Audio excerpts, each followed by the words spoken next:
Assalamualaikum dan salam Sarawakku sayang. Buletin UKAS edisi tengah hari 31 Disember 2020 bersama saya Hafizah Munirah Mahrau. Tumpuan berita. Kerajaan Sarawak akan menubuhkan jawatankuasa, perundangan dan penguatkuasaan bagi menyelaraskan tindakan dan isu berkaitan dengan halal dan memastikan tidak berlaku penyeludupan daging dalam negeri ini. Menurut Menteri Muda di Jabatan Ketua Menteri, Hal Ehwal Islam dan DBKU, Datuk Dr. Abdul Rahman Junaidi, jawatankuasa berkenaan akan dianggotai Jabatan Kemajuan Islam Malaysia JAKIM, Majlis Islam Sarawak MIS dan Jabatan Agama Islam Sarawak JAIS bersama beberapa agensi lain. Katanya Jabatan Perkhidmatan Veteriner Sarawak, Jabatan Kastam Diraja Sarawak dan Kementerian Pemodenan Pertanian, Tanah Adat dan Pembangunan Wilayah dilantik sebagai jabatan utama dalam jawatankuasa itu yang bertanggungjawab memperketatkan import dan membantras penyeludupan daging di Sarawak. Jawatankuasa ini akan menubuhkan jawatankuasa bertindak bersepadu yang akan membuat dari segi, terutamanya segi pemantauan dari masa ke semasa ke premis-premis yang menguruskan hal aspek makanan daging dan ayam ini. Walaupun pada sebelum ini memang ada, tapi dari segi jabatan agensi yang terlibat tidak mencukupi. Sebahagiannya dilaksanakan oleh bersama oleh jabatan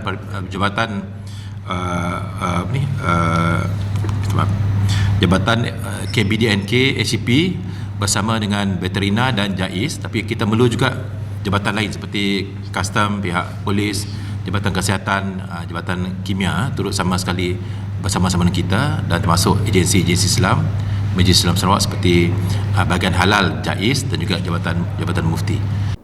Beliau berkata demikian dalam sidang media pada Rabu selepas mempengerusikan mesyuarat khas jawatankuasa halal Majlis Islam Sarawak membincangkan isu kartel daging yang berlaku di Johor baru-baru ini. Dalam perkembangan sama, beliau berkata Jabatan Perkhidmatan Veteriner Sarawak telah menghentikan pengimportan ayam dari luar negara ke Sarawak kerana bekalan dalam negeri mencukupi. Maklumat yang baru kita perolehi daripada Jabatan Veteriner bahawa Jabatan Veteriner telah pun memberhentikan pengimportan ayam daripada luar negara ke Sarawak kerana bekalan dalam negeri mencukupi. Jadi seandainya ada terdapati produk daripada luar negara berupa produk-produk ayam, maka itu adalah produk-produk yang tidak dibenarkan untuk diimport ke negeri Sarawak.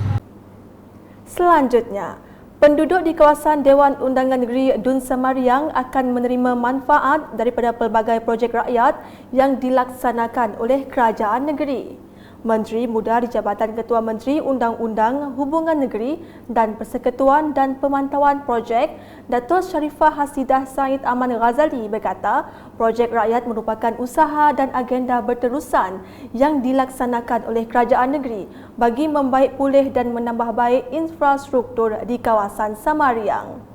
Ujarnya beberapa projek rakyat dengan jumlah keseluruhan lebih kurang RM3 juta diperuntukkan bagi menurap semula lorong-lorong di beberapa jalan di kawasan Semariang, termasuklah pembinaan perparitan di Jalan Sultan Tengah. Saya menyerahkan tapak projek kepada kontraktor yang telah dipilih untuk melaksanakan projek-projek rakyat di kawasan saya. Yang semuanya keseluruhannya bernilai lebih kurang RM3 million ya. Dan projek-projek adalah projek jalan di Kampung Semariang Batu. Kita sekarang ni berada di Kampung Semariang Batu, penurapan semula lorong-lorong dan jalan di Kampung Semariang Batu, juga penurapan semula jalan-jalan di Kampung Semariang Pinggir dan juga di Jalan Bentara ya? Dan juga dekat kampung Bentara lah, dan lepas tu kita juga akan dilulus juga dan akan dibina perparitan dekat Jalan Sultan Tengah, dekat dengan perkuburan Semariang. Beliau berkata demikian kepada media selepas majlis penyerahan Pelan Projek Rakyat Kampung Semariang Batu bertempat di Masjid Nurul Khair, Kampung Semariang Batu pada Rabu. Dalam pada itu, Datuk Sharifah Hasidah yang juga ahli Dewan Undangan Negeri Adun Semariang memberitahu kerajaan negeri melaksanakan projek-projek pembangunan fizikal dengan menggunakan dana sendiri.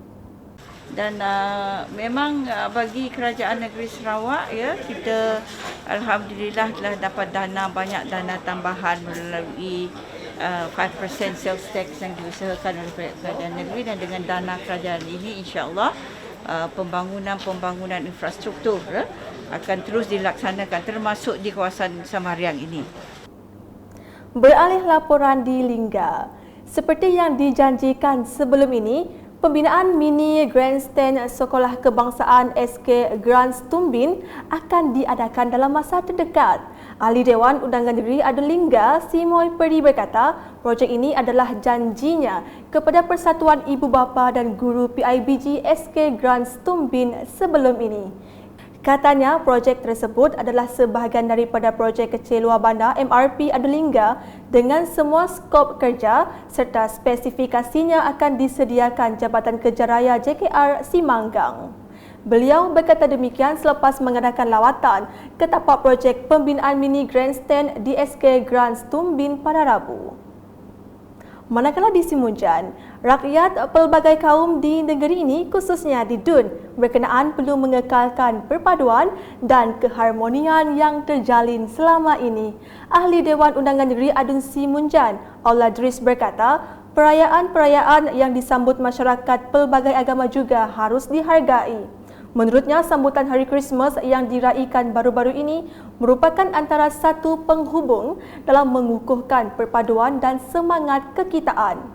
Semasa program Pemimpin Bersama Rakyat di Kampung Emplas Simunjan, beliau menyeru rakyat agar memberikan sokongan padu kepada Kerajaan Gabungan Parti Sarawak GPS bagi memastikan kelangsungan pembangunan pada masa depan.